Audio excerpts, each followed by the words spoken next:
फिर अपना गीता चर्चा आरम्भ करते हैं।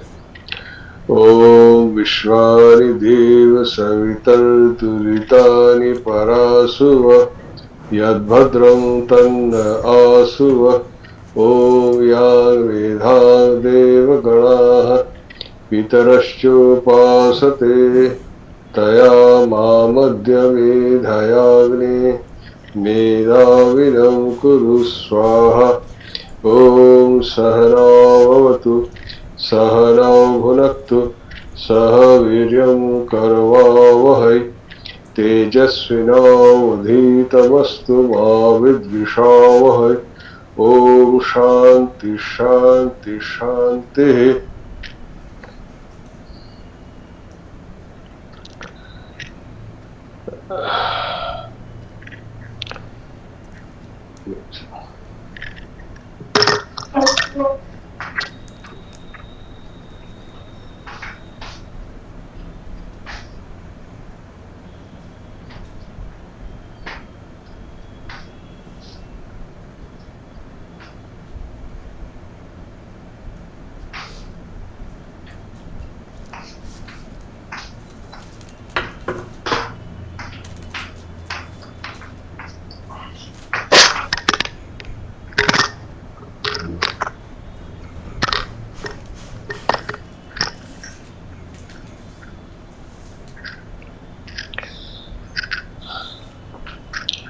पिछली बार हम लोगों ने इसमें 10वें अध्याय का 11वें श्लोक तक पढ़ा था।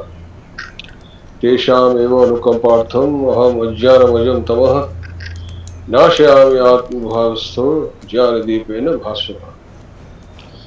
इस पर हम लोगों ने थोड़ा विस्तार से काफी चर्चा की थी। अब इसके आगे अब अर्जुन प्रार्थना कर रहे हैं, क्योंकि अब जो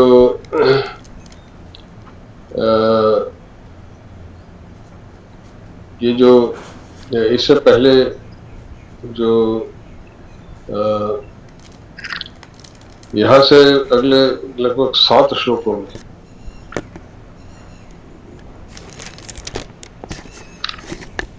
7 श्लोकों में अर्जुन ने एक प्रकार से भगवान से जिज्ञासु होकर के प्रार्थना की है कि तुम अपनी जो विभूतियां हैं उसके बारे में मुझे बताओ। तो अर्जुन की यह जो प्रार्थना है, यह भी अब अर्जुन को यह आभास हो गया, अब समझ में आ गया कि भगवान कृष्ण स्वयं ब्रह्म है, और अभी तक तो उनको मित्र रूप में समझ रहे थे। अब उनको समझ में आ गया कि ये भगवान कृष्ण जो उनके सामने खड़े हैं वो एक कोई मनुष्य शरीरधारी है जरूर, परंतु यह स्वयं ब्रह्म है। अब उन्होंने जो प्रार्थना की है, अब देखते हैं अर्जुन किस प्रकार से उनको संबोधित करते हैं। जो पहला ही श्लोक है 12वां, परम ब्रह्म परम धाम पवित्रम परमं भवान पुरुषम शाश्वतम दिव्यम आदिदेवम अजम विभुम। ये भगवान शब्द को समझिए। भगवान शब्द हम लोग अपने भाषा में, संस्कृत में जो संभाषण करते हैं तो आप ऐसा करके संबोधित करते हैं। भगवान शब्द इस पहले भी आया है, जब दुर्योधन ने उनको आचार्य द्रोण को संबोधित किया है कि उनके पक्ष में जो लोग हैं वो कितने बड़े बड़े वीर लोग हैं। उसमें दुर्योधन कहते हैं कि जो इसमें दूसरे भगवान भीष्मश्च वही ना। हाँ वही भगवान भीष्म। भगवान ये 8वां श्लोक है। 8वां, भगवान भीष्मश्च कर्णश्च कृपश्च समितिंजयः अश्वत्थामा विकर्णश्च सौमदत्तिर्जय। तो भगवान शब्द यहाँ भी आया है। भगवान यहाँ पर शब्द दुर्योधन ने द्रोण के लिए प्रयोग किया है, और यहाँ पर अर्जुन भगवान शब्द कृष्ण के लिए प्रयोग कर रहे हैं। तो भगवान शब्द का एक अर्थ समझिए क्या है। जो ये भवान शब्द भा धातु से व्युत्पन्न होता है। भा जो है जिसका अर्थ होता है चमक, भांति, सूर्य भांति, सूर्य के जो चमक है उसका वह भा धातु की दीप्ति, जो सूर्य की जो दीप्ति है, प्रकाश है, उसको भा कहते हैं। उसी से भास्कर इत्यादि शब्द बनते हैं।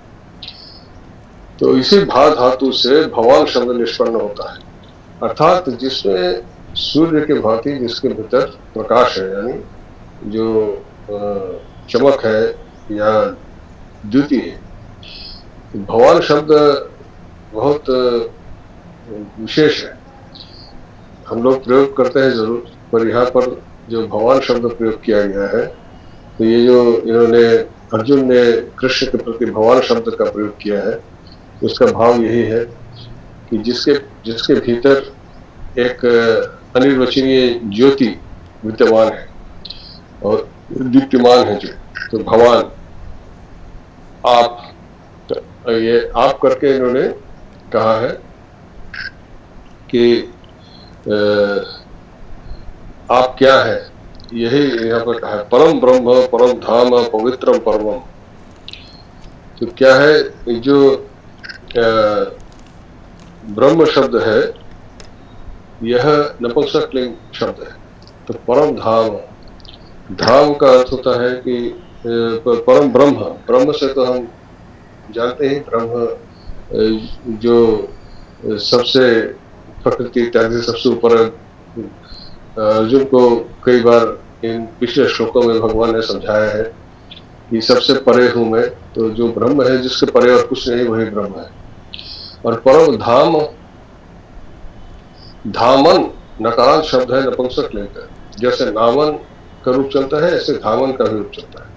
परम धाम, धाम मतलब सबका अंतिम आश्रय, उसके बाद और कहीं और जाने का नहीं रहता, जहां जाकर के फिर जीव वापस नहीं लौटता, इसीलिए परम धाम कहा है। धाम मतलब ऐसा आश्रय, परम धाम मतलब परम मतलब जिसके परे और कुछ नहीं है, जहां पहुंच करके फिर जीव वापस नहीं लौटता, इसे परम धाम कहा है। उस धाम को अगर आप पहुंच गए तो फिर वापस लौटने की आवश्यकता नहीं रहती, इसलिए परम धाम कहा। और पवित्रम परम, परम पवित्रम, पवित्र परम है, परम शब्द को पहले डालेंगे, परम पवित्रम अर्थात उससे अधिक पवित्र और कुछ नहीं है, परम पवित्रम।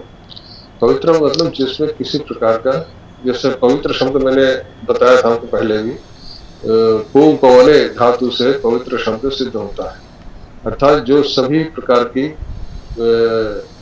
जो कालिमाएं हैं या मलिनताएं हैं उनको दूर कर देता है, वही पवित्र है। जिसमें किसी प्रकार की मलिनता नहीं रह सकती वह परम पवित्रम, तो उसमें कोई मलिनता रह ही नहीं सकती। जैसे मैंने बताया था, जैसे हमने चर्चा की थी पहले भी, जैसे एक श्वेत एक सफेद चादर है, उसमें आप स्याही छिड़कोगे तो स्याही का दाग उसमें पड़ेगा, पर तो दाग पड़ेगा कब, चादर होगी तब तो पड़ेगा। जो निराकार निरवयव, सब जिसका कोई आकार ही नहीं, कोई काया नहीं, कुछ नहीं, तो उसमें वह टिकेगा कहाँ, इसलिए उसमें कोई अपवित्रता कभी रुक ही नहीं सकती, इसलिए उसको परम पवित्र कहा गया है। कि मलिनताएं हमारे अंदर टिकती हैं क्योंकि हम एक आधार है जिसपे मलिनताएं रुक सकती हैं। कोई भी स्थान है, आप कहते हैं ये जगह बड़ी गंदी है, क्यों है, क्योंकि वहां पर गंदगी रखी जा सकती, तो रखने की जगह हो तब तो रखी जाए, तो उसमें वह ऐसा स्थान है जहां पर किसी प्रकार की कोई मलिनता कभी टिक ही नहीं सकती, इसलिए वह परम पवित्रम, वह पूर्ण पवित्र है, उसमें कभी कोई मलिनता कोई आ ही नहीं सकती, इससे परम पवित्र। तो तुम क्या हो, परम ब्रह्म हो, परम धाम हो, ऐसा धाम हो जहां पर पहुंच करके जीव कभी वापस नहीं लौटता, और परम पवित्र तुम ऐसे हो जहां पर जिसमें किसी प्रकार की कोई मलिनता नहीं। और तुम क्या हो, पुरुषम शाश्वतम दिव्यम आदि देवम अजम विभुम। अब ये जो बातें कही हैं, ये दो श्लोक 12वां 13वां एक साथ पढ़े जाएंगे। आहुस्वाम ऋषय सर्वे देवर्षि नारद तथा असितो देवलो व्यास स्वयं चैव ब्रवीषि। अब तुमने जैसे स्वयं तुमने अपने कहा है पुरुषम शाश्वतम, तो पुरुषम शाश्वतम मतलब जो पुरुष, उपनिषदों में कई जगह पुरुष शब्द बार बार आया है।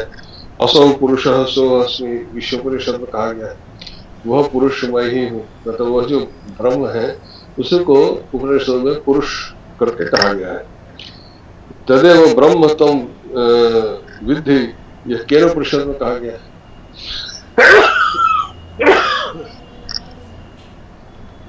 और नायम आत्मा प्रवचन न लभ्य, कहीं पर आत्मा के शब्द से उनको कहा गया है। तो क्या है पुरुषम शाश्वतम, तो वह पुरुष तुम ही हो, तुमको किसी ने वह पुरुष नाम से कहा गया है। तो क्या कह रहे हैं, आहुस्वाम ऋषय सर्व देवर्षि नारद सभा। तो इस वाक्य को समझना तब ऊपर के वाक्य को समझेगा। आहु मतलब कहते हैं, ऋषय जितने जिन ऋषियों की बात अभी पहले कही गई वे ऋषि, और देवर्षि नारद। ऋषि कई प्रकार के होते हैं, तो ऋषि, महर्षि, देवर्षि, राजर्षि ऐसे। तो देवर्षि मतलब देवताओं के ऋषि, देवताओं में जो ऋषि। लेकिन नारद हमेशा सदैव वैकुंठ में आते जाते रहते हैं, तो वो देव ऋषि कहलाते हैं, देवर्षि। और बाकी जो ऋषि हैं उन्होंने तो मानव शरीर धारण कर रखा था, जिन ऋषियों के बारे में हम अपने ग्रंथों में पढ़ते हैं, जैसे वशिष्ठ, विश्वामित्र इत्यादि, ये मानव शरीर धारण किए हुए ऋषि। पर नारद देव शरीर धारण किए ऋषि, जिस जिस शरीर का नाश नहीं होता, इसलिए देवर्षि कहते हैं। तो वो तो आहु, वो तुमको कहते हैं, क्या कहते हैं ऐसे लोग।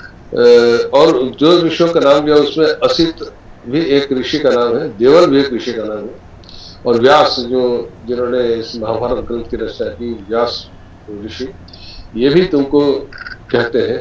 और स्वयं च ब्रवीषि में, और तुम स्वयं भी मुझसे कहते हो, मैं मतलब मुझको ब्रवीषि, तुम कहते हो ब्रवीषि, ब्रू धातु से ब्रवीषि, मध्य पुरुष है, कुछ का रूप है ब्रवीषि, तुम मुझसे कहते हो। तो क्या कहते हो कि तुम पुरुषम शाश्वतम दिव्यम आदि देवम अजम विभुम। पुरुषम का मैंने अभी बताया कि पुरुष उसी ब्रह्म को भिन्न भिन्न ऋषियों ने भिन्न भिन्न नामों से कहा है, कहीं ब्रह्म कहा है, कहीं पुरुष कहा है, कहीं आत्मा कहा है। तो पुरुषम शाश्वतम, शाश्वतम मतलब जो शाश्वत है, अर्थात जो सभी तीनों कालों में वर्तमान है, जिसके लिए भूत भविष्य, भूत वर्तमान भविष्य कुछ नहीं। हमारे लिए कुछ भूत है, कुछ वर्तमान है, कुछ भविष्य है। हमारे भूतकाल कौन सा है, जो कर्म हमने आरंभ किया पर अभी समाप्त नहीं हुआ वह वर्तमान काल है, और जो कार्य समाप्त हो गया वह भूतकाल है, और जो आरंभ ही नहीं किया वो भविष्य काल है। तो हमारा समय जो काल है वो इन तीन कालों में बटा हुआ है। जो कुछ हमने देखा है या जो बीत गया वही भूतकाल है, और जो हम इस समय कर रहे हैं अभी समाप्त नहीं हुआ वो वर्तमान काल है, और जो भी आरंभ ही नहीं हुआ उसमें भविष्य काल है। परंतु उसके लिए ये तीन कालों का कोई अर्थ नहीं, वह सभी सर्वत्र विद्यमान है। उसके लिए यह काल का विभाजन उसके लिए नहीं। हमारे लिए काल का विभाजन क्यों है, क्योंकि हमारा यह शरीर है, नश्वर शरीर है, इसमें कोई काल आरंभ होता है, कोई अंत होता है। यहाँ पर हम जो भी कुछ देखते हैं उसका एक आदि है और अंत है, इसीलिए वह काल में भी विभक्त है। हमारे सामने जो भी चीजें हैं, चाहे हमारा शरीर हो या जो भी वस्तुएं हैं, कोई भी कर्म हम करते हैं तो उसका एक आरंभ होता है, फिर उसका अंत भी होता है, पर उसका तो कोई ना आदि है ना अंत है। तो फिर वो काल कहाँ से होगा उससे, तो भूत वर्तमान भविष्य कहाँ से होगा, उससे जो आदि ही नहीं है और अंत भी नहीं है, इसलिए वो तीनों कालों में होते, इसलिए उसको शाश्वत कहा कि उसका जिसका ना आदि है ना अंत है, उसके लिए कोई कार्य आरंभ होना और समाप्त होना का वहां पर कोई अस्तित्व नहीं, इसलिए वो तीनों कालों में सदा विद्यमान है, इसको शाश्वत कहा।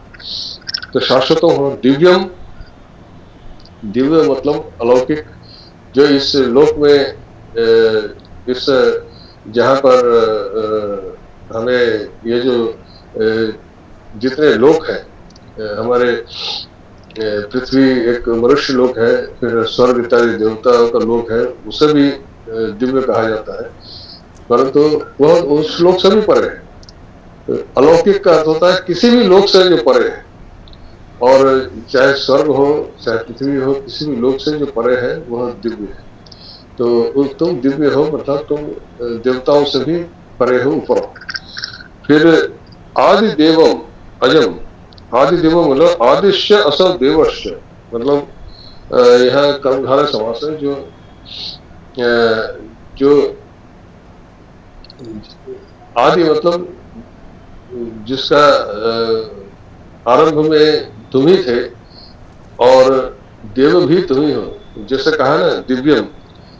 तो जो देवता है, जो देवता रूप में जो विद्यमान है, उनका वो तो एक लोक में रहते हैं, पर तुम सभी जो समस्त सृष्टि है जो कि हमें दिख रहा है, उसका आदि कारण तुम ही हो। और देव भी तुम्हें जैसे कहा दिव्यम, तो तुम्हें आदि देवम इसीलिए कहा कि आदि कारण तुम सभी के आदि कारण तुम ही हो, इसलिए आदि देव है। अजम विभुम, अजम मतलब न जन्म यस्य सह, अजम को जो अजय उसका द्वितीय व्यक्ति है। यहाँ पर इन शब्दों पुरुषम शाश्वतम दिव्यम आदि देवम अजम विभुम, इन सभी शब्दों में द्वितीय व्यक्ति कि तुम यह हो। तो अजम मतलब जिसका कोई जन्म नहीं। तो आदि देवम यही कहा कि जन्म नहीं तो उसका विनाश नाश भी नहीं, जन्म रहित। अजम मतलब जन्म रहित, तो जिसका कोई जन्म रहित, तो बार बार पहले भी कहा है कि मैं अजन्मा हूं। तो जिसने अर्जुन ने यह प्रश्न तो किया था कि तुम जन्म रहित हो तो फिर तुमने कैसे समुपदेश किया। तो यह सब बार बार तुम जन्म भी लेते हो, कह रहे हो जन्म रहित भी। तो जन्म रहित होते हुए भी वो बार बार जन्म लेते हैं। तो अब अर्जुन को समझ में आ रहा है कि तुम जन्म रहित। और विभुम यह भू धातु से व्युत्पन्न है और वी उपसर्ग है। विविधम भवति इति विभु, यह जो विविध रूप हम देख रहे हैं वह उन्हें वही है जो विविध रूप में अपने आप को जिन्होंने अभिव्यक्त किया है। विविधम भवति इति विभु, तो इसलिए तुम पुरुष व ब्रह्म तुम ही हो, तुम ही शाश्वत हो, सर्वदा सदा सर्वदा विद्यमान है। दिव्य मतलब अलौकिक तुम हो, किसी भी लोक से में तुम नहीं हो। आदि देवम, सभी चीजों के तुम आदि कारण हो। अजम जन्म रहित हो, और विविध रूपों में तुम ही अभिव्यक्त हो रहे हो। और ऐसा तुम आहुस्ताम ऋषय सर्वे देवर्षि नारद तथा, देवर्षि नारद और असित देवन और व्यास जैसे ऋषि, और तुम स्वयं ही यह सब अपने बारे में तुम कहते हो। तो यह अर्जुन ने कहा, अर्जुन वाचन ने ऐसा कहना शुरू किया। अब अर्जुन की प्रार्थना आगे हम देखते हैं अर्जुन किस प्रकार की प्रार्थना कर रहे हैं। फिर कहते हैं सर्वमेतद ऋतम मन्ये यन्माम वदसि केशव नहीं ते भगवान व्यक्तिम विदुर देवा न दानवा। सर्वम एतद ऋतम, अभी आपको अनुवाद में सब जगह मिलेगा, तुम जो भी कह रहे हो सब सत्य है। तो सत्य ऋतम यहाँ कहा गया है। सर्वम एतद ऋतम मन्ये यन्माम वदसि केशव, मन्ये मतलब मन धातु से मन्ये शब्द बना है। मन धातु अपने पदी है, और यह उत्तम पुरुष वचन के रूप में मन्ये कि मैं मानता हूं, मैं मानता हूं। सर्वम एतद ऋतम, तुम जो भी यद माम वदसि, यद माम वदसि, यद और माम ये दोनों शब्द मिलकर के यद माम बना है।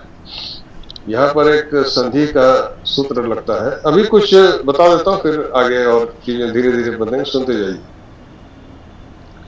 जो लोग व्याकरण भी पढ़ते हैं मेरे साथ, उनके लिए यह बातें उपयोगी। यत माम, यहाँ पे जो यत का दकार है वह नकार में परिवर्तित हो गया है। उसके लिए एक संधि सूत्र है, जरो अनुनासिको व 8-4-45। मैंने जो संधि सूत्र जिनको पढ़ाया है उनमें आपको यह मिलेगा, जिसमें पूर्व जैसे वांग मनस वांग, तो जो जिस वर्ग का है उस वर्ग के अनुनासिक में परिवर्तित हो जाता है। तो यद माम, तो जो माम का मकार है उससे पहले द आ रहा है, यह द उस अपने ही वर्ग के अनुनासिक में परिवर्तित हो गया, अर्थात नकार में परिवर्तित। यह सूत्र है यरोनुनासिक अनुनासिको व 8-4-45 अष्टादश। तो जिनको जो लोग मेरे से व्याकरण पढ़े हैं उनको यह सूत्र मैंने पढ़ाया था, वो उसमें देखें तो मिल जाएगा, उसका अर्थ मिल जाएगा। तो जो तुम वदसी, वद धातु है, तो तुम जो मुझसे कहते हो, तुम वदसी है केशव, केशव करके संबोधन किया यहाँ पर। तो यह भी एक जो अभिप्राय इसमें है कि केशव से अभिप्राय है कि कुछ लोग केशव का अर्थ होता है सुंदर केशव, ऐसा नहीं। इसमें जो अभिप्राय है कि उसमें क और शिव दोनों मिले हुए हैं, उसमें संपूर्ण ब्रह्मांड का ही द्योतक है। तो जो तुम उससे कहते हो सर्वविदम ऋतम मानिए, इस सबको मैं सत्य मानता हूँ। तो ऋतम और सत्यम, इन दोनों शब्दों में क्या अंतर है? वेद का मंत्र है ना, ऋतम वदेश सत्यम वदिष्यामि ऋतम वदिष्यामि। अगर सत्य और ऋत सब एक ही अर्थ है तो फिर अलग अलग प्रयोग क्यों किया, सत्यम वदिष्यामि ऋतम वदिष्यामि? तो सत्य और ऋत में अंतर क्या है? दोनों का अर्थ सत्य किया गया है तो ठीक है, परंतु थोड़ा सा तो भेद है ही, अन्यथा ये शब्दों अलग अलग शब्द क्यों प्रयोग किए गए? संस्कृत में कोई भी शब्द व्यर्थ नहीं है, उसके पीछे कुछ ना कुछ कारण है। तो सत्य का अर्थ होता है यथार्थ कथनम, जो साक्षात, जो आप स्वयं देख रहे हैं वह सत्य है। जिसे आप स्वयं देख रहे हैं और यथावत उसको कह रहे हैं वह सत्य है। और कुछ ऐसी चीजें भी हैं जो आपने तो नहीं देखी पर वो है सत्य, किसी और ने देखी है और वो सत्य है, उसको आप पाते हैं। ऋषियों ने देखा है, उन्होंने कहा है, वो सत्य है, ऋतम। तो वह ऋत है जो आपने नहीं देखा परंतु सत्य। तो भगवान कह रहे हैं मैंने तो नहीं देखा, जो अर्जुन ने ऋतम क्यों कहा? क्योंकि भगवान जो कह रहे हैं उसको अर्जुन ने स्वयं तो साक्षात्कार नहीं किया, पर भगवान कह रहे हैं इसलिए वो सत्य, मैं उसको सत्य मानता हूँ। तो ऋतम का अर्थ यह है कि जो मैंने तो नहीं देखा पर जिसने देखा है उसका वाक्य मिथ्या नहीं, वह सत्य है, इसलिए वह ऋत। तो इसलिए जो वेदों के वाक्य हैं वो ऋत है, वो ऋषियों ने देखा है इसलिए वो सत्य है। हमने तो नहीं देखा पर ऋषियों ने देखा है, वो सत्य है। जो ऋतम का यहाँ पर यही अर्थ है, सर्वम एतद ऋतम मन्ये यन मां वदस्य केशव। तुम जो कुछ मुझको कह रहे हो मैं उसको सत्य मानता हूँ, मैंने तो नहीं देखा पर तुम कह रहे हो इसलिए वो सत्य है। ऋतम का यह अभिप्राय है। नहीं ते भगवान व्यक्ति विदुर देवान दानव। भगवान, हे भगवान, यह भगवत शब्द का संबोधन है। भगवान, भगवत शब्द से भगवान बनता है, तो वही भगवान शब्द का ही यह संबोधन है, भगवान। तो हे भगवान, नहीं ते व्यक्ति, ते मतलब तुम्हारा, तुम्हारे व्यक्ति मतलब तुम्हारी इस व्यक्ति का अभिप्राय है कि जो अभिव्यक्ति अंज धातु से तिंग प्रत्यय करके व्यक्ति शब्द बनता है। वी उपसर्ग है, अंज धातु है और तिंग प्रत्यय है। तो अंज धातु, अंजू धातु है रुधादिगण में, उसका होता है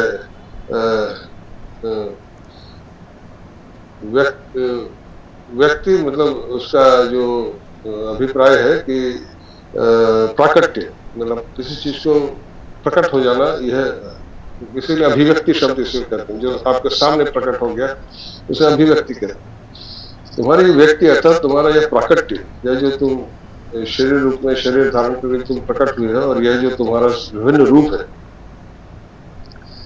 ते व्यक्ति। अभी इससे पहले जो कहा गया है विभु इत्यादि कहा गया है, तुम्हारे ये जो प्राकट्य है, ये सब जो तुम्हारी भूतियां है, इसको विदु न देवा न दानवा।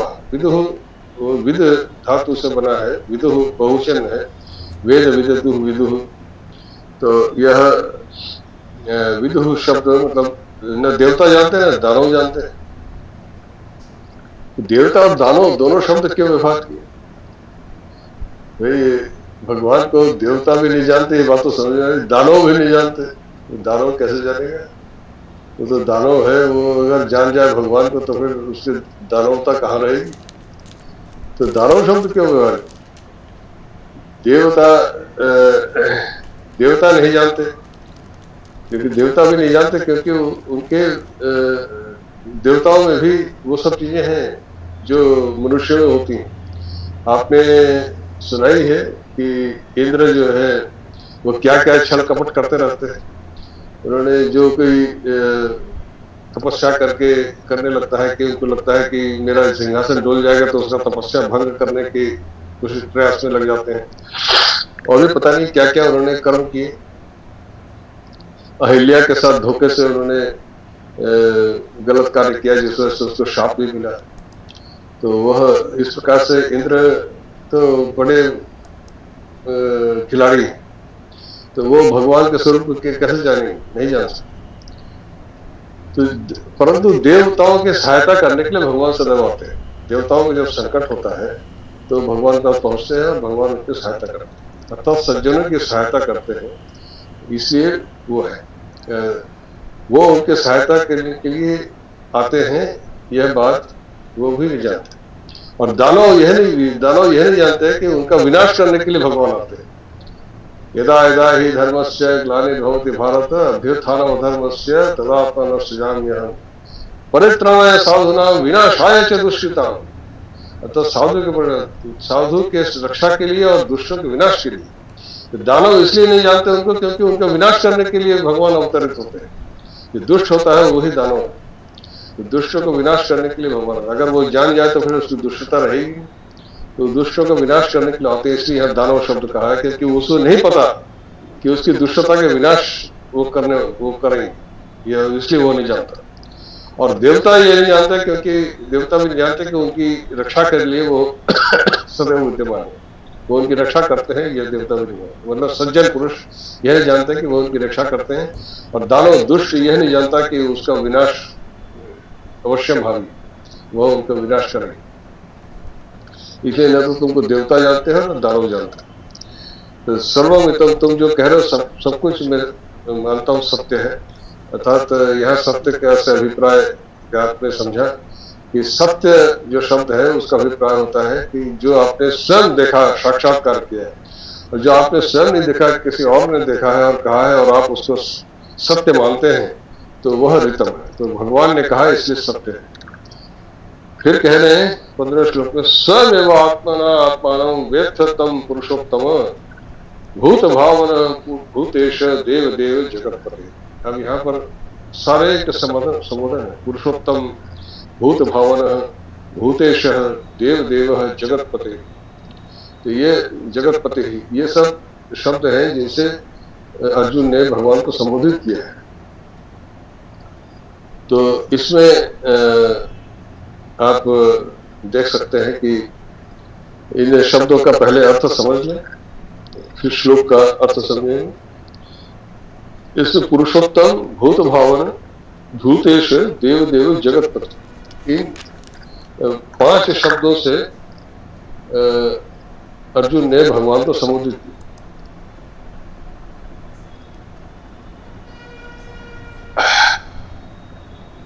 इन शब्दों का अर्थ समझते हैं। पुरुषोत्तम का मतलब पुरुषेषु उत्तम, यह सप्तमी पुरुष, मतलब पुरुषों में जो उत्तम है। यहाँ तो पुरुष शब्द यहाँ पहले हमने देखा, पुरुषों शाश्वतम कहा है। तो पुरुषोत्तम का मतलब क्या है? पुरुषेषु उत्तम, बहुत से पुरुष है क्या जिसमें आप उत्तम। तो यहाँ पुरुषेषु उत्तम का अभिप्राय, यहाँ पुरुष शब्द इस मानव शरीर से भी है। और जो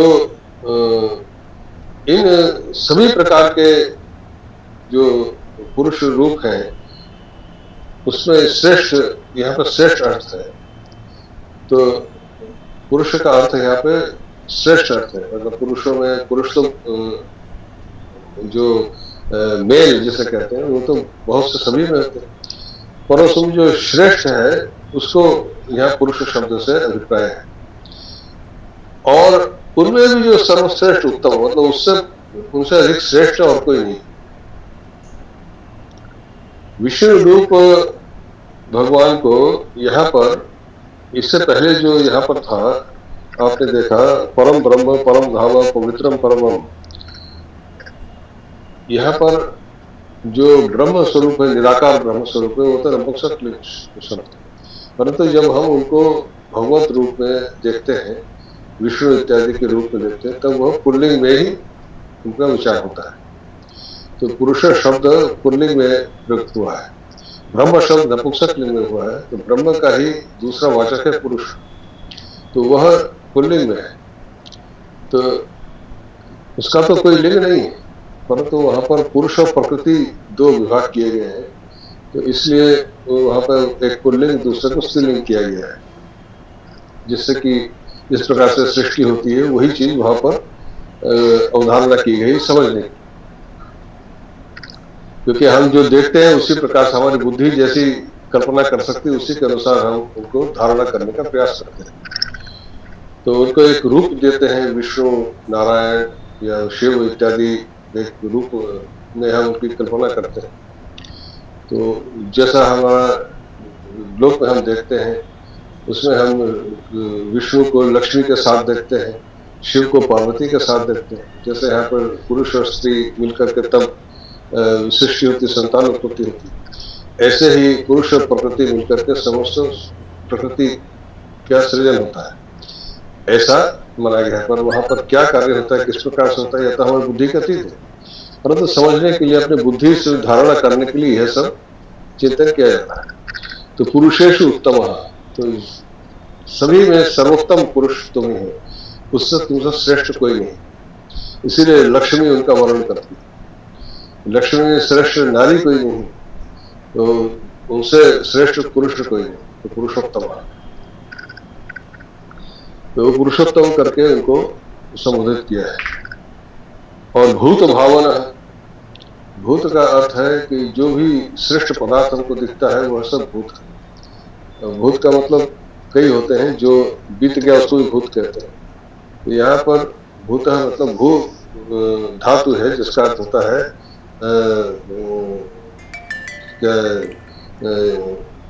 जो उसका अर्थ होता है सत्ता, सत्ता है मतलब जो है, उसको भूत धातु से।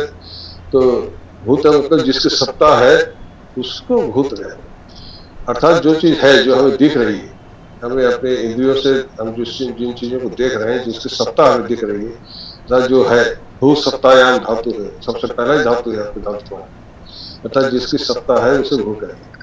और जो उत्पन्न हुआ, जिसकी सत्ता हो गई, उसे भूत है। तो इसलिए समग्र सृष्टि को, सृष्टि में जो कुछ भी हमें दिख रहा है वह भूत है। और भावना है, यह भी भू धातु से ही सिद्ध होता है। भावना भावयति मतलब जो इसमें रिच प्रत्यय करके मतलब बनाने वाला। जैसे विष्णु सहस्त्रनाम सूत्र में आपने पढ़ा था, सिद्धि साधन, सिद्धि साधयति से साधन मतलब कराने वाला। भावना यह पुल्लिंग शब्द है, भूत के साथ जुड़ करके भावना शब्द बना। वो कुछ व्याकरण के प्रसंग है, उतने गहराई में नहीं जाएंगे। तो भावना यहाँ पे पुल्लिंग शब्द है, मतलब भूत इन जो श्रेष्ठ पदार्थ जो थे उसको उनको बनाने वाला, उनको उनकी सत्ता प्रदान करने वाला, देने वाला, जो बनाता है। एक तो भू धातु अकर्मक है, तो कुछ जो उत्पन्न होता है, भवती मतलब जो हो रहा है। और भावना मतलब जिसने बनाया, वो ये जो चीजें हमें दिख रही है कि बन गई, किसने बनाया? हमें जमीन में पड़ी हुई भूमि है, उसमें घास फूस उगते हुए दिखाई देते हैं, पर ये स्वयं उग जाते हैं। घास के लिए आपने कभी बीज तो बोया नहीं, पर स्वयं घास उग जाते, कहाँ से उगते? तो कौन बनाता है? तो वो बनाने वाला। जो भी सत्ता में दिख रहा है, जो पहाड़ पर्वत नदी और जो पृथ्वी आकाश वायु ये सब जो दिख रहा है, इसको कौन बनाने वाला कौन है? भावना, भूत भावना। तो जो भी ये सब श्रेष्ठ के पदार्थ है उनको बनाने वाला। और भूतेश, यहाँ भी भूत शब्द है, भूतानाम ईश है, इसी भूतेश, यहाँ भी षष्ठी तत्पुरुष समास। तो भूतों का जो ईश है, ईश का अर्थ है कि शासन करने वाला, अर्थात उनका नियंता। ईश का अर्थ होता है स्वामी, अर्थात जो शासन करता है, जो शासन करने वाले, जिनके शासन में, जिनके अधिकार में सब कुछ है, जिनके आज्ञा के बिना कुछ नहीं हो सकता, इसलिए भूतेश भूतों का ईश्वर, उनका स्वामी, उनका नियंता। फिर देव देव, यहाँ भी षष्ठी तत्पुरुष है। देवानाम देव, देवानाम देव कहते देव देव, अर्थात सभी, अभी जो हमने कहा ना कि यहाँ पर हमने पढ़ा था कि आदि देवम, तो देवानाम देव, तो देवानाम देव मतलब जो देवता है, जो हमने पढ़ा है ना कि द्वादश आदित्य, एकादश रुद्र इत्यादि पढ़ते हैं, इंद्र आदि जो देवता है उनसे अभिप्राय है, उनका भी देव अर्थात उनका भी स्वामी, देवताओं का देवता। जितने भी देवता है, 33 देवता माने गए हैं, उन सब के भी आप ही देवता है। मतलब उनके, हम मनुष्य उन 33 देवताओं में, देवताओं रूप में उनकी पूजा करते हैं। पहले मथुरा में इंद्र की पूजा की जाती थी, तो कृष्ण ने उसको रोका तो इंद्र कुपित हो गए, वर्षा करने लगे। ये सब आपने पढ़ा है, विष्णु पुराण में ये सब आता है।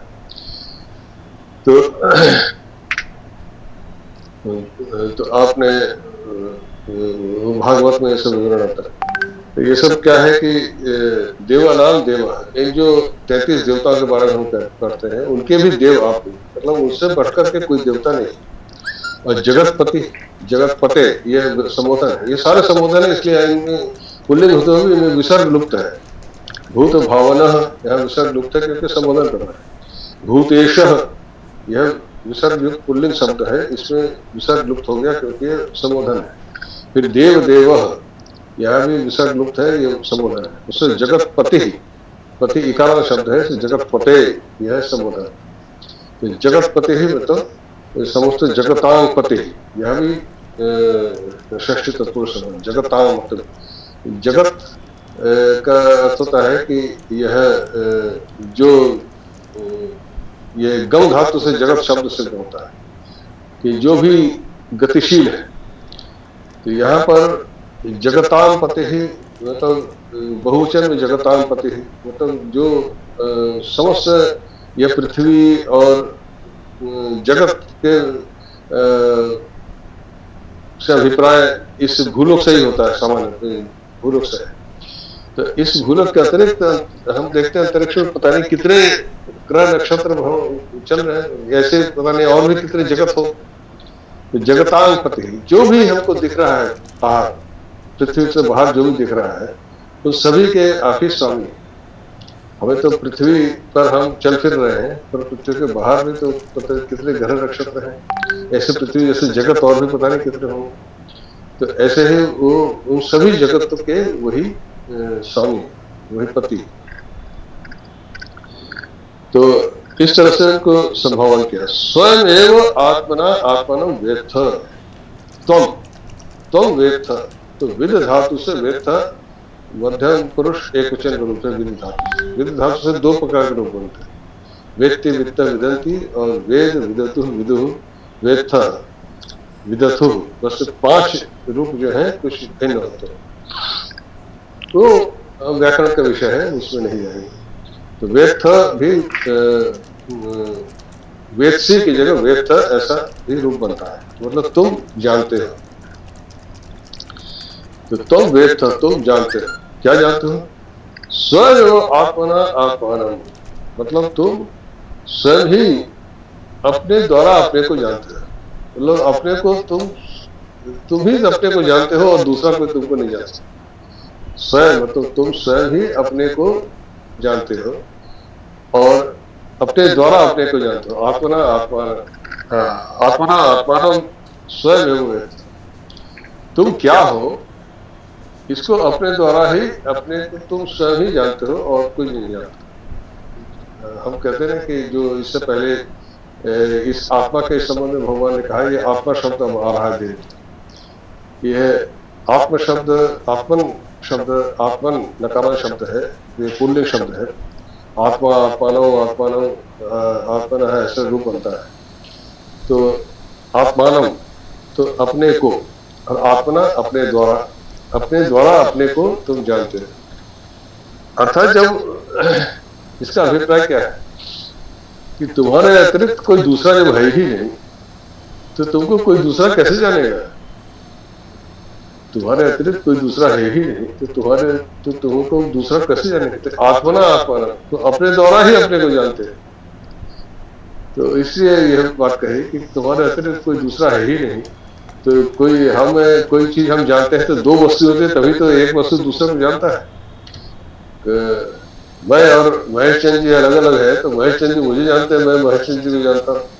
परंतु जब कोई दो है ही नहीं, तो स्वयं के द्वारा ही स्वयं को जानना, तो तुम अपने को जानते हो, कोई दूसरा तुमको नहीं जान सकता। तो यही यहाँ पर अभिप्राय है। अब क्या कह रहे हैं 16वें श्लोक में, वक्तुम रहस्य शेषेण दिव्या आत्मविभूतयः याभिर्विभूतिर्भिर्लोकान् लोकानिमांस्त्वं व्याप्य तिष्ठसि। अब क्या है, वक्तुम अर्हसि अशेषेण, इसलिए पदच्छेद करेंगे तो क्या क्या होगा। वक्तुम अर्हसि अशेषेण दिव्याः, जो हे आत्मविभूतयः याभिः विभूतिभिः लोकान् इमान् त्वं व्याप्य तिष्ठसि। लोकान् इमान् त्वं व्याप्य तिष्ठसि। तो यह भी कुछ संधि सूत्र आए हैं जो मैं अभी बताऊंगा आपको। और हमारे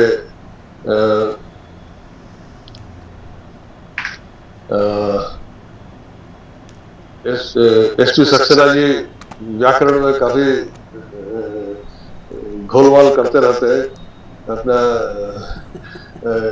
तो अभी बताऊंगा उनको, फिर अपना पुस्तक को देख करके समझने का प्रयास करिए। वक्तम अर्हसि अशेषेण दिव्या ही आत्मभूतयः। तो अर्हसि का अर्थ होता है कि सामर्थ्य। तो अपने जो दिव्य विभूति है, आत्मविभूति है, तुम्हारी जो विभूति, क्या मतलब है कि जो अभी तुम्हारी विभूतियों को तुम ही जानते हो। आत्मविभूति मतलब अभी कहा है कि आत्मना आत्माना व्यर्थ, अपने आप को तुम अपने द्वारा ही जानते हो। तुम्हारे आत्मविभूति, अपनी विभूतियों को तो तुम ही जानते हो और दूसरा कोई नहीं जानता। विभूति क्या है, जो संक्षेप में इन्होंने पिछले अध्याय में कहा था कि अभी इसको हमने पहले विषय पढ़ा था कि जो इन्होंने पिछले अध्याय में कहा था, जिसमें इन्होंने कहा था कि मैं ही यज्ञ हूँ और बल वालों में बल हूँ, ये सब कहा था पिछले 7वें 8वें अध्याय में। तो वो जो थोड़ा बहुत उन्होंने वर्णन किया था, तो कहा कि तुमने जो दिव्य आत्मविभूति, तो तुमने उन्हीं को विभूति कहा है, अर्थात उनका प्रकाश। विभूति का अर्थ होता है कि आत्मन विभूत है, आत्मविभूत है। तो यहाँ भी षष्ठी तत्व आत्मन विभूति, अपनी विभूति है। तो विभूति मतलब होता है ऐश्वर्य, मतलब उनके जो ऐश्वर्य है, उनकी जो उनकी विशेषता है, जो है विभूति कहलाती है। भूति ही, यह भी भू धातु से ही सिद्ध होता है, ये उपसर्ग है। तो आप जानते हैं कि उपसर्ग धातु अर्थ बलात् अन्यत्र रेति। तो विशेषण भी उपसर्ग विशेषता को द्योतित करता है, विशेषण विशेषता को बताता है। तो भूति ही मतलब जो भू तीन प्रत्यय करके भूति ही शब्द बनता है, उसमें भी उपसर्ग कर दिया। तो भूति ही जो है, उसमें जो विशेष है वह विभूति। तो अभी विभूति से आप समझेंगे विभूति का शब्द क्या है कि जो चीजें आपको दिख रही हैं, भूत जो उत्पन्न है, जो आपको दिख रहा है, उसमें जो विशेष है वही विभूति, विशेषण। तो क्या कह रहे हैं कि वक्तुम अर्हसि आत्मविभूति दिव्या आत्मविभूति, जो ये तुम्हारे अलौकिक विभूतियां हैं, दिव्या, वही दिव्य, क्योंकि तुम दिव्य धातु से दिव्य शब्द होता है, अर्थात स्वर्गीय, कहते अलौकिक, जो हम देख नहीं सकते, समझ नहीं सकते, वह तो दिव्य मतलब अलौकिक, जो इस लोक में दिखते नहीं, ऐसी जो तुम्हारी विभूतियां हैं, इसको तुम ही बता सकते हो। वक्तुम अर्हसि, तुम ही बताने में सामर्थ्य, तुम्हारे जो विभूतियां हैं जिसमें मनुष्य का कोई हाथ नहीं, मनुष्य उसको स्वयं अपने प्रयास से उत्पन्न नहीं कर सकता, और वह तुम ही देते हो उसको। अशेषेण, यहाँ पे न शेष, न शेष अशेष, नहीं तत्पुरुष यहाँ पर, जिसका कोई कुछ बचता नहीं। तो शेष का एक भी दो अर्थ हैं। एक तो वह है कि जब आपने अवशेष जिसे कहते हैं, कुछ आपने रखा हटाया, कुछ बच गया, वो शेष है। और शेष इसमें कहते हैं किसी चीज का जो अंत है वह शेष कहता। तो अशेषेण, जिसका कोई अंत ही नहीं, ऐसा आपने जो तुम्हारी विभूतियां हैं उसको जो विस्तार, मतलब जो अशेषेण मतलब पूरे जो समाप्त नहीं हो सकती, इस प्रकार से तुम ही बता सकते। यहाँ अशेषेण का अभिप्राय है कि जिसका कुछ शेष नहीं बचता, कोई शेष नहीं न बचे, ऐसा। अब वो तो उसको तुम ही बता सकते, तुम्हारे तो अनंत विभूतियां हैं, उसका शेष न बचने का तो तुम ही उपाय कर सकते, दूसरा कोई बता ही नहीं सकते। तुम्हारी तो विभूतियों का कोई संख्या नहीं है, तो उसको पूर्ण रूप से केवल तुम ही बताने में समर्थ है। या भी विभूति भी लोकान इमान त्वं व्याप्य तिष्ठसि। यहाँ या भी विभूति भी, जिन विभूतियों के द्वारा इमान लोकान, ये जो जितने लोक है, जो हम पृथ्वी लोक, स्वर्ग लोक, पितृलोक इत्यादि, चंद्र लोक, सूर्य लोक, जितने लोकों के बारे में हम पढ़ते हैं अभी, ब्रह्मलोक, हमने पढ़ा है ना, भूर्भुवः स्वः वः तपः सत्यम, ये सब लोक है। ऊपर 7 लोक है, फिर ऊपर नीचे पाताल अतर, ये सब लोक, पाताल लोक इत्यादि। इन सभी लोकों में तुम ही व्याप्त हो इन विभूतियों के माध्यम से, विभूतियों के द्वारा। ईमान, तो ईमान त्वम, ईमान स्तम, यहाँ पर एक संधि है, ईमान स्तम, ईमान त्वम, इसको जब पदच्छेद करेंगे तो क्या होगा, ईमान त्वम। तो बीच में ये स कहां से आ गया, ईमान स्तम, तो यही यहाँ पर संधि का एक सूत्र आता है। तो वह क्या सूत्र है, वह आप एक सूत्र है, नश्छव्य प्रशांत। अगर किसी ने पढ़ा, मेरे पास जो व्याकरण पढ़ते हैं उनको मैंने संधि के बहुत सारे सूत्र पढ़ाए थे, संभवतः ये भी पढ़ाया होगा। तो यह एक सूत्र है 8 3 7 अष्टाध्याय के, नश्छव्य प्रशांत। किसी के पास अगर भाष्य या दूसरे ग्रंथ हो व्याकरण के, उसमें सूत्र को देख सकते, उससे यह सिद्ध होता है कि यह सकार कैसे आया। तो उसमें उस सूत्र में व्याख्या की गई। तो ईमान त्वम, जब यहाँ पर संधि हुई, यहाँ पर एक सकार आ गया, और जो नकार जो है वो अनुनासिक में परिवर्तित हो गया, ईमान स्तम, ये इस प्रकार से बनता है। ऐसे और भी शब्द आएंगे, अभी आगे भी आएगा, अगले योगिंग स्तम, ये भी आएगा, यहाँ पर भी वही सूत्र है, अगले सूत्र। तो क्या कह रहे हैं, विभूति भी, इन विभूतियों के द्वारा तुम व्याप्त होकर के समस्त सभी लोगों में तुम व्याप्त होकर के रहते हो, तिष्ठसि, तुम रहते। फिर कह रहे हैं 17वें में, कथम विद्याम अहम योगी स्वाम सदा परिचिंतयन केशु केशु च भावशी चिंत्योसी भगवान मया। यहाँ पे भगवान करके संबोधित किया है। यहाँ पर कर्मवाच्य है, कर्मवाच्य आप लोगों ने पढ़ा है व्याकरण में। तो मया तुम चिंत्य असि, मेरे द्वारा तुम चिंत्य हो, मया तुम चिंत्य असि, तुम असि, तुम चिंत्य, मया तुम चिंत्य असि। चिंत्य, यह तुम चिंतन करने योग्य हो मेरे द्वारा। तो यह केशु केशु च भावेषु। अब इसमें यह कह रहे कथम विद्वाम अहम योगी स्वाम सदा परिचिंतयन। कह रहे कथम मतलब कैसे, किस प्रकार से। और विद्याम, विद धातु से ही लिंग लकार का प्रथम पुरुष एक वचन का रूप है विद्याम। विद धातु जो अभी आपने कहा ना विदु, वही विद धातु है। इसका जब लिंग लकार में आप जाएंगे तो इसका प्रथम पुरुष एक वचन होगा विद्याम, अहम विद्याम, मैं कैसे जानूं, यह अर्थ है। कथम विद्याम अहम, मैं कैसे जानूं, कैसे जान सकता हूं। यह अभिप्राय है कि योगिन स्वाम, तो योगिन तुम्हारा जो यहाँ पर भी वही नश्चव्य प्रशांत सूत्र से संधि हुआ, योगिन स्वाम, योगिन त्वाम, ये दो शब्दों का यहाँ पर संधि हुई। तो क्या है परिचिंतयन, परिचिंतयन चिंत धातु से है, चिंतयति, ये चिंत धातु उसमें चुरादिगण में पढ़ा गया है चिंतयति। तो चिंतयन का मतलब चिंतन करता हुआ, शत्रु प्रत्यय शब्द है, चिंतन करता हुआ। तो क्योंकि चुरादिगण का है तो ऋच प्रत्ययांत है, इसके दोनों ही अर्थ होते हैं, चिंतन करना और चिंतन कराना दोनों ही परक अर्थ। तो यहाँ अहम के साथ जुड़ा है, अहम चिंतयन कथम त्वाम विद्याम अहम, तुम्हारे योगिन स्वाम, तुम्हारे जो यह है, यहाँ योगिन, योगिन शब्द संबोधन है, योगिन त्वाम, यह योगिन शब्द योगी, जैसे योगी, योगिनो, योगिनो बनता है ना, योगिन यहाँ पर योगिन कह करके उनको संबोधित किया है। तो हे योगिन, मतलब तुम जो सभी चीजों को जोड़े हुए हो, योग के स्वामी हो, योगिन कह के यहाँ पे संबोधित किया है। तुम्हारे तुमको स्वाम मतलब तुमको सदा चिंतन करते हुए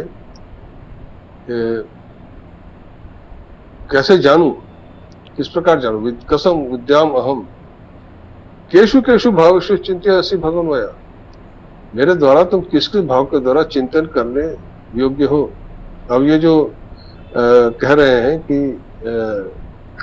ये जो विभूतियां हैं भगवान की अलग अलग, कह रहे कि उनमें सब जिस भाव से तुम, भगवान कह रहे जो जिस भाव से मुझे चाहता मैं वैसे ही उनके पास आता हूँ। तो किस किस भाव से तुम मेरे द्वारा चिंतन करने को मुझे बताओ। अब इतने तुम्हारी विभूतियां हैं, किस भाव से मैं तुम्हें चिंतन करूं कि मैं तुम्हें केशु केशु च भाव, केशु केशु, ये तो दोनों में सप्तमी बहुवचन है, कितनी विभूतियां हैं तुम्हारी, तो उनमें से कौन कौन से ऐसे भाव हैं जिनके द्वारा चिंतन तो मेरे द्वारा ध्यान किए जा सकते, जिन पर मैं तुम्हें ध्यान कर सकता हूँ। तुम तो सभी जगह अभिव्यक्त हो, मुझे उनको बताओ जिन भाव में मैं तुम्हें ध्यान कर सकता, तू ही बताना। विस्तरेण आत्मना योगम विभूतिम च जनार्दन भूयः कथय। अब ये श्लोक को पढ़ के 18वें श्लोक में यहाँ पर आकर के ये अर्जुन वाचन समाप्त हो, उसके बाद भगवान बताएंगे, फिर उसको हम अगले कक्षा में पढ़ेंगे। आज इस 18वें श्लोक के साथ आज की चर्चा समाप्त करेंगे। विस्तरेण आत्मनो योगम विभूतिम च जनार्दन भूयः कथय तृप्तिर्हि शृण्वतो नास्ति मे अमृतम। हे जनार्दन, यह जनार्दन करके संबोधित किया है।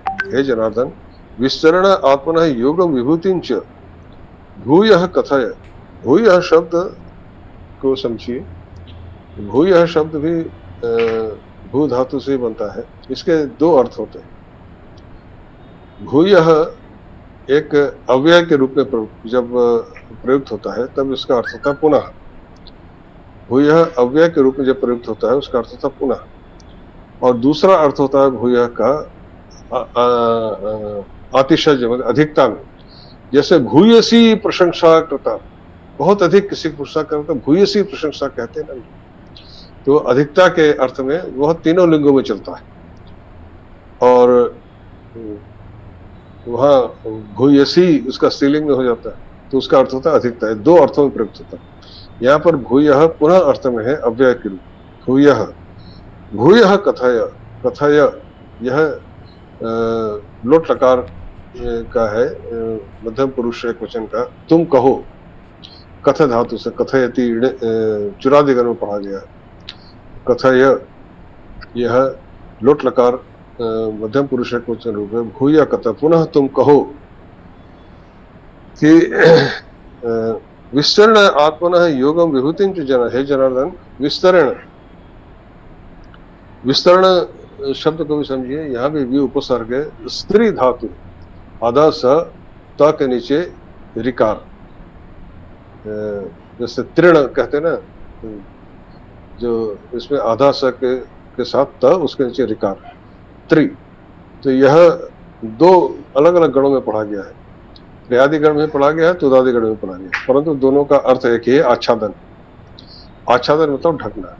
वि उपसर्ग है, इसका मतलब विस्तार करना, मतलब फैलाना। विस्तरेण मतलब फैलाते हैं, मतलब पूरी तरह से विस्तार से, हम कहते हैं बड़े विस्तार से बताओ, मतलब पूरी तरह से संपूर्ण रूप से बताओ अच्छी प्रकार। तो विस्तरेण आत्मनम योगम विभूतिं च। तो योगम का यहाँ पर क्या अर्थ है कि अपने योग रूपी जो ऐश्वर्य है, तो वो किस प्रकार से तो जो अब इसमें क्या कह रहे हैं कि किस प्रकार से इस जो मेरा चित्त जो बहिर्मुखी है, उस तुम्हारे विभूतियों के भेद से तुम्हारा ही चिंतन करके चिंतन चिंतन करके एकाग्र हो सके, यह विस्तार से मुझको बताओ। तो विस्तरण का यही अभिप्राय है कि क्यों बताने के कह रहे हैं कि तुम्हारा कि किस प्रकार के तुम्हारे रूपों का चिंतन करने से मेरा मन तुम पे एकाग्र हो, इसलिए विस्तार से मुझे बताओ। यही इसलिए चाह रहे हैं कि वो बताएं कि योगम मतलब जो यहाँ पर तुम्हारे योग का अर्थ है कि जो तुम्हारा यह जो लक्षण है कि सर्वज्ञता, तो सब कुछ जानते हो, सर्वज्ञ हो, तुमसे छिपा हुआ कुछ भी नहीं है, और सर्वशक्ति संपन्न हो, तो जो समस्त कुछ तुम कर सकते हो, यही योग से ही अभिप्राय है कि तुम्हारी सर्वज्ञता की कोई भी चीज तुमसे छुपी हुई नहीं है, और सर्वशक्तिमत्ता अर्थात कोई भी कार्य तुमसे अलग नहीं है, तुम सब कुछ संपन्न कर सकते हो, मैं योग से ही अभिप्राय। और विभूति तुम्हारी जो ये प्राकट्य है, जो तुम अपने श्रेष्ठ रूप में जहां जहां तुम अभिव्यक्त होते हो, इनको मुझे विस्तार से बताओ। क्योंकि भूयः कथय, पुनः बताओ। पुनः क्यों कहा? क्योंकि वो पिछले अध्याय में थोड़ा सा बताया था, तो थोड़ा मतलब विस्तार से बताओ, पुनः विस्तार से बताओ, विस्तार से बताओ, तो मैं थोड़ा सा बताया। क्यों विस्तार से पूछ रहे हैं? नास्ति तृप्ति रही, क्योंकि ही मतलब क्योंकि मैं मतलब मुझको तुम्हारे ये अमृतम का मतलब है तुम्हारा अमृत स्वरूप जो वाक्य है। अमृतम का यहाँ अर्थ है कथामृतम, मतलब तुम्हारे जो अमृत रूप वाक्य है उससे यहाँ मिलता है।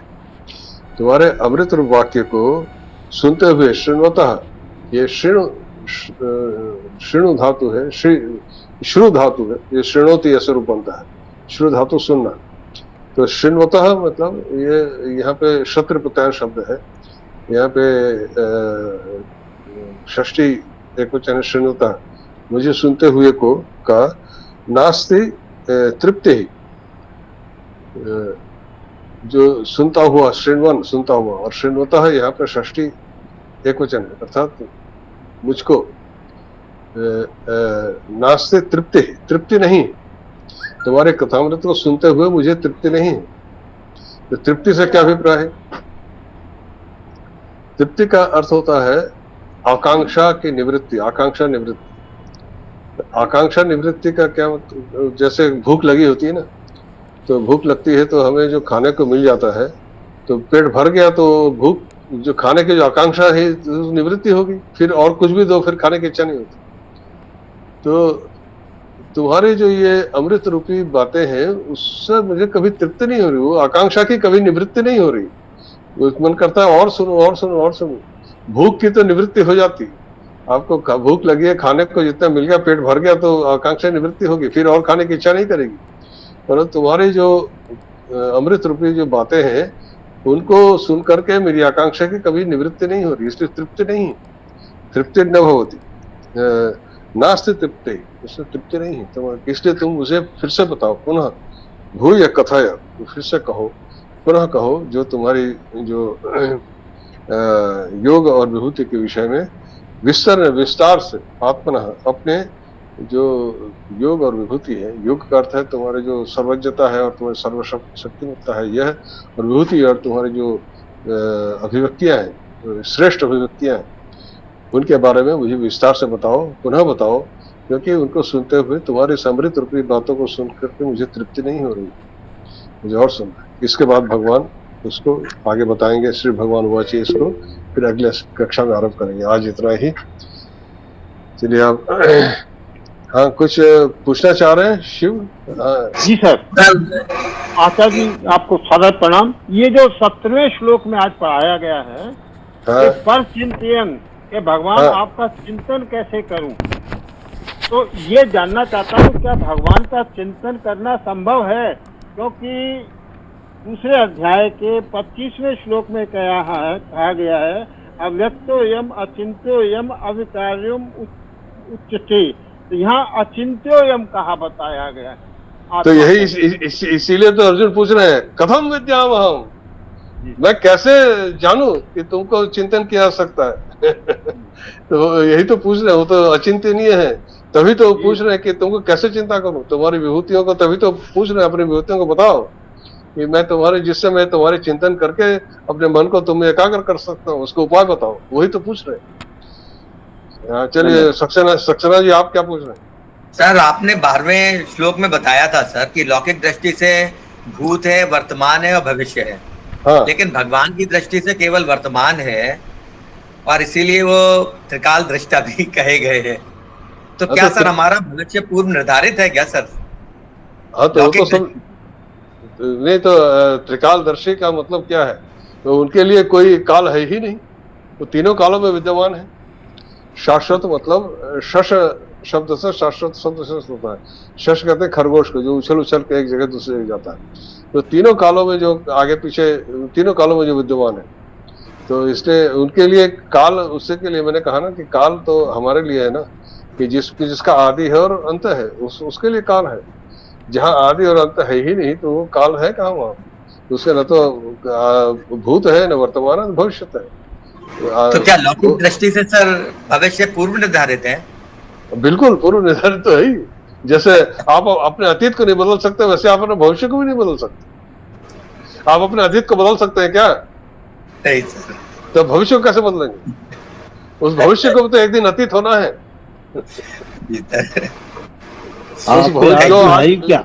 जो आज भविष्य में है उसको भी एक दिन अतीत होना है। आप अतीत को नहीं बदल सकते, तो इसलिए भविष्य को भी नहीं बदल सकते। हमारे हाथ में है क्या? आपके हाथ में कुछ भी नहीं। यही तो सबसे बड़ा भ्रम है। इस भ्रम को आपके अभी सूरजदास जी ने मुझे कहा है। हाँ। हमारे हाथ में है एक चीज, हमारे हाथ में भगवत चिंतन है। ईश्वर का ध्यान कर सकते हैं, उसकी शरण में रह सकते हैं, उसकी शरण में जा सकते हैं, ये तो हमारे हाथ में है। जी नहीं, ये भी आपके हाथ में नहीं, ये भी वही करवा रहे हैं आपसे। वो नहीं चाहेगा आप चिंतन नहीं कर सकते। उनकी इच्छा के बगैर आप उनकी चिंता भी नहीं कर सकते। वरना चोर भी चिंता करने लग जाए तो उसकी चोरी छोड़ दे। चोर को किसी ने अच्छी बातें नहीं बताई क्या? चोर जो सजा करता है उसको बहुत अच्छी अच्छी बातें बताई जाती है। चोरी मत करो, सब कुछ उसने सबको सुना है जो आपने सुना है, फिर भी वो चोरी करता है।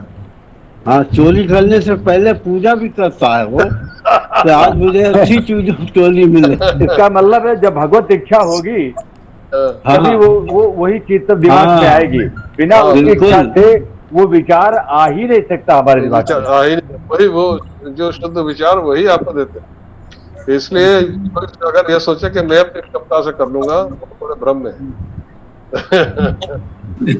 Thank you sir. Acharya ji, अच्छा, मेरे छोटे दो ही हैं। एक तो इसी श्लोक में जो आपने भूयः शब्द बताया अधिक के अर्थ में, तो वो तीनों लिंगों में चलता है ऐसा आपने बताया, तो वो तीन स्वरूप भूयः, भूया, भूयम ऐसे होगा?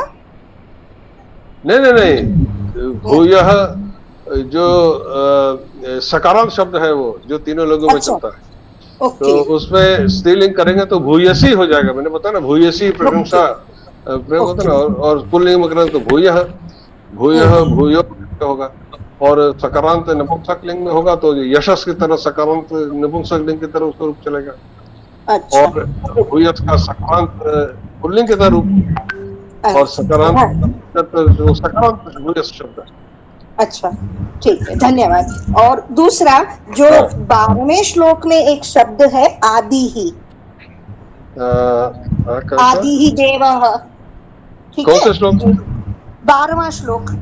12वें श्लोक में परम ब्रह्म परम धाम पवित्रम परम भगवान, दिव्यम आदि देवम, आदि ही शब्द वो पुल्लिंग शब्द है, तो उसके रूप पति ही की तरह चलेंगे। इकारांत पुल्लिंग है नहीं, आदि ही। हाँ, ये है पुल्लिंग। आदिश्च असौ देवश्च, तो आदि है और देवता है, दोनों मिला करके यहाँ समास हुआ, कर्मधारय समास। तो आदि ही शब्द जो है ये पुल्लिंग शब्द ही है। आदि, आदव, इस प्रकार से जो मतलब आदि में ऐसा रूप चलता है उसका। तो देव शब्द के विशेषण के रूप में आदिश्य असौ देवश्य, ये कर्मधारय समास। जो नीलश्य कमलश्य कहते हैं ना, विशेषण के रूप में है। देवता के, देव के विशेषण के रूप में यहाँ पर वो आदि है, आदि कारण है, और देव है, सभी देवताओं के देव है, जो आगे देवात्मा कहा है। तो आदि देव, आदि कारण के रूप में इस्तेमाल है, यह अभिप्राय है। तो आदि शब्द यहाँ पुल्लिंग शब्द है और देव शब्द के विशेषण के रूप में प्रयुक्त। नहीं, लेकिन वो पुल्लिंग शब्द के जो स्वरूप चलेंगे वो पति की तरह चलेंगे। नहीं, एकारांत ह्रस्व इकारांत कवि की तरह रूप चलेंगे, कवि शब्द की तरह, कवि शब्द की तरह। ओके, धन्यवाद। सर एक छोटी सी बात ये और बता दीजिएगा सर, कि यदि भविष्य निर्धारित है, ब्रह्मांड क्या एक प्री रिकॉर्डेड फिल्म की तरह है सर? अरे आप काहे इतना परेशान हो रहे हैं भाई? आपकी लाइफ बिल्कुल रिकॉर्डर है, आप कुछ नहीं कर सक्सेना जी को हमेशा ये चिंता है कि मेरा मेरे ऊपर अधिकार है कि नहीं है। नहीं है, हमेशा उनके दिमाग में ये प्रश्न रहता है। ये जिज्ञासु है। यह जिज्ञासा आज आपसे पहले जब रामकृष्ण परमहंस उनके सामने भी ब्राह्मण भक्त बहुत आते, वो उनसे पूछते थे कि फ्री विल है कि नहीं, फ्री मतलब स्वतंत्र इच्छा मैं कर सकता हूँ, वही ये पूछ रहे हैं कि नहीं, इनका कहने का अभिप्राय यही है। तो भाई लोग देखते हैं कि तो परमहंस जी उत्तर देते थे, कभी वो कहते थे कि जब वो कहते थे कोई फ्री विल नहीं है, तो फिर तो भगवान में ये क्या कहते हैं, पक्षपात दोष आ जाता है। कोई आदमी सुखी है, कोई दुखी है, लीला हो रही है, सब क्या सब हो रहा है, तो पक्षपात हो रहा है। तो कह रहे ये कलकत्ता के गाली, ये जो है जो जैसे खुद है वैसे भगवान को ये जैसे खुद होते हैं, क्योंकि हम पक्षपात से ग्रसित हैं, तो हम भगवान को ऐसा नहीं, वो करते हैं उनकी लीला को आप समझ, तो आपकी बुद्धि इसलिए आप क्या हो रहा है, आपको हो रहा है, या आपकी दृष्टि में, और आपके लिए क्या होना है, तो पहले से निर्धारित कर रखा, उसको पता है आपको कहाँ ले जाना है। एक एक व्यक्ति एक चींटी तक का कार्य उनके द्वारा निर्धारित है। क्या चींटी जो कर रही है, अपने लिए बिल बना रही है, अपने वो क्या अपनी इच्छा से कर रही है? सोच के देखिए। एक जो मधुमक्खी अपने लिए छत्ता बना रही है, क्या अपनी इच्छा से कर रही है? विचार कीजिए। तो आप कैसे सोच रहे हैं कि आप कार्य अपनी इच्छा से कर रहे हैं? माधुरी शांति पाठ कीजिए। जी आचार्य। ओम अंतरिक्षगो शांति पृथ्वी शांति वनस्पतयः शान्तिर्विश्वे देवाः शान्ति ब्रह्म शान्तिः सर्वं शान्तिः शान्तिरेव शान्तिः सामा शान्तिरेधि। ओम शांति शांति शांति। नमो नमः आचार्य। नमः सर्वेभ्यो नमो नमः। नमो नमः आचार्य जी, धन्यवाद। नमो नमः।